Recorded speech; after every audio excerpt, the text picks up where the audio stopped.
Okay, to make the box bag Ankara leather combination. Okay, so I'm going to measure out my leather first. This length is 27 inches and the weight is 13.5 inches. That's of the leather. So I'm going to cut out now and then I'll curve the edges because I want the edges curved. Okay, so after curving the edges, I want to draw out my pattern. You can make use of any rectangular object you have, or you can just draw it out yourself.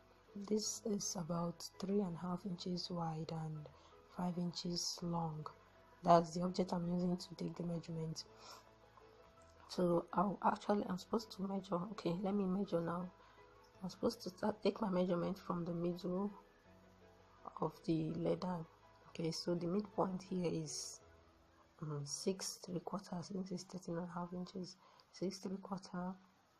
Okay, so I'm going to place the midpoint now of my phone pouch on that marked point and draw out my rectangle, and then I'll go ahead and draw out two smaller rectangles to complete the image I'm trying to draw here.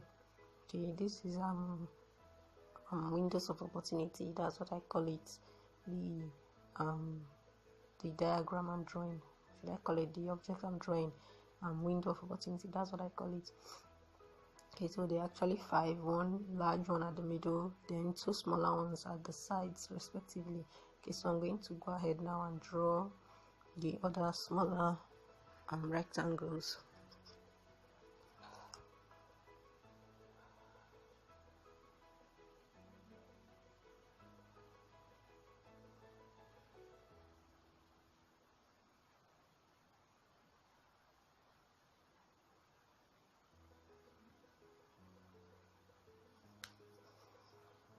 So if you can draw out any other shape you want, you can draw out different shapes and designs of your choice. Just ensure that whichever one you're doing is not too complex, because the moment you're having too many holes on your leather, then there's a problem.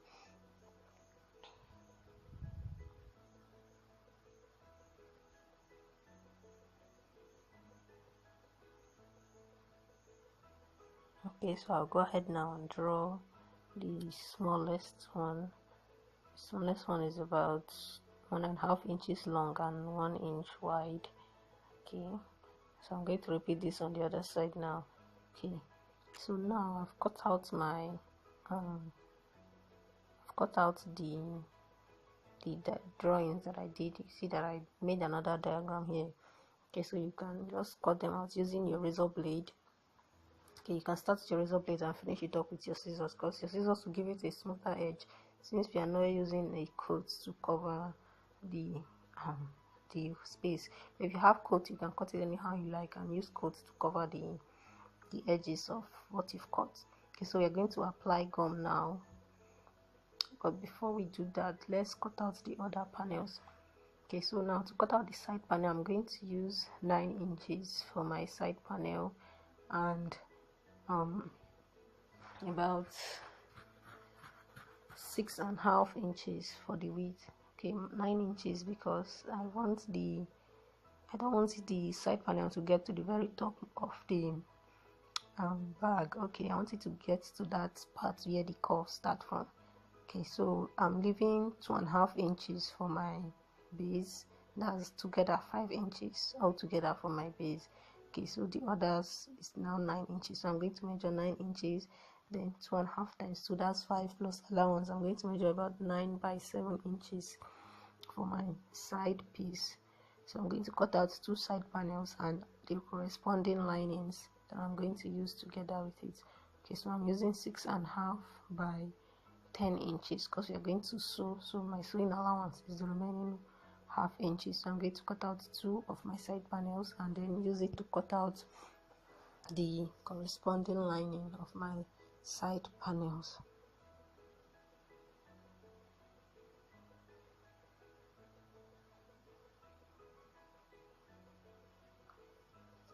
Okay, so now I'm going to go ahead now and cut the zip panels. Okay, I'm using 2 inches on each side, so 2 inches on one side, 2 inches on the other side. So I'm going to use the both panels to fix my zip to the lining, just like we've done on the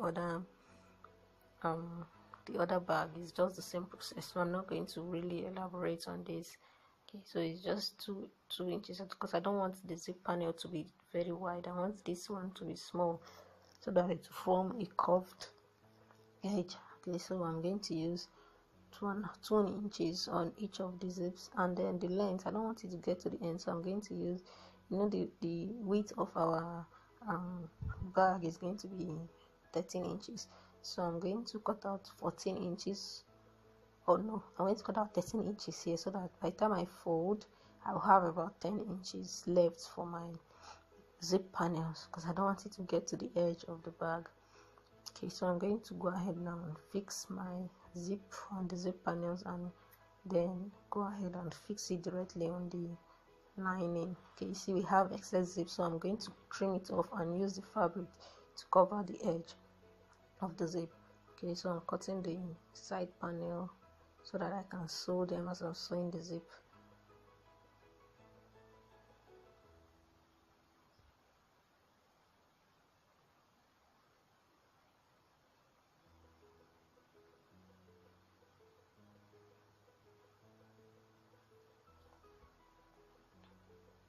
Okay, now I'm also cutting the pocket piece. Pocket piece is 6 inches long and about 8 inches wide. Okay, so by the time I fold the edges, I'll have 7 by 5 inches as my pocket piece. You can do yours according to your taste.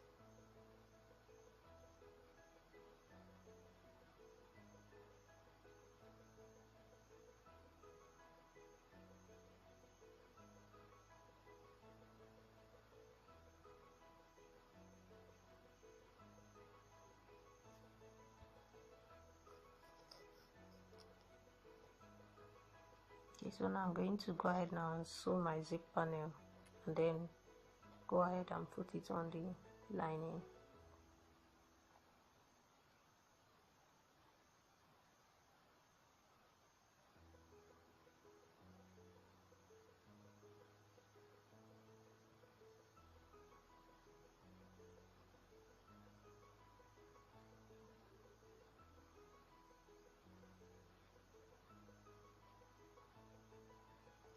Okay, so now to the main panel, now I'm going to apply my gum on it. That's the part containing the spaces, and I'll place my fabric on it, and then when it's dried, I'll apply my gum on everything and place my marco, and then fold over the edges. Okay, just like we've done in the other box bags that we've treated.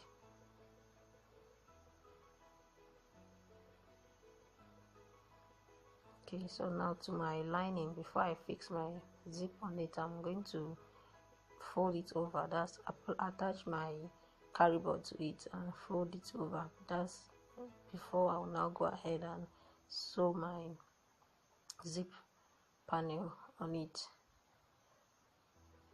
Okay, so I've sewn my pocket piece, and now I'm sewing my zip panel on the lining piece. So I'm going to repeat the other side of the zip now with the other side of the lining piece, and then we can go ahead and fix our handles and close.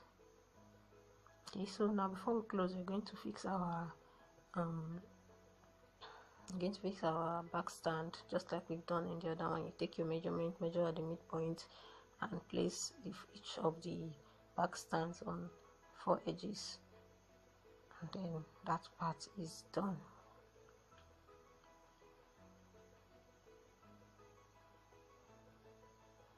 Okay, so now I've applied gum on my side panels, so I'm just going to place the midpoint of my side panel at the midpoint of the bag, and then work my way to the top, and I repeat the same thing with the other side. So once we are done with this, we are going to go ahead and fix our handles. If you are using the ready-made handles, you can then fix it directly on the main panel, but if you are using the sewn, you're going to sew your handles, then you follow the instructions in the corded handles in the other video and cut out your handles then you pin them down to the main panel before closing. Okay, if you want to put the design I did on the other handle, that's the red bag, then we'll see the instruction on how to cut it. Okay, this is what I did. I cut out this is actually you can see it. Okay, it's actually 5 inches long and 2.5 inches wide, so I would sew all around and leave small space which I will use to turn it, and then I'll now sew it on the part of the bag I want the handle to be, and thereafter I'm going to pin my handles on that part, and then there are four for the 4 parts where the handles are going to be. So after fixing my handles, I'll apply my gum all through, and then I would close. So that's just how that is made. So our bag is all set for use.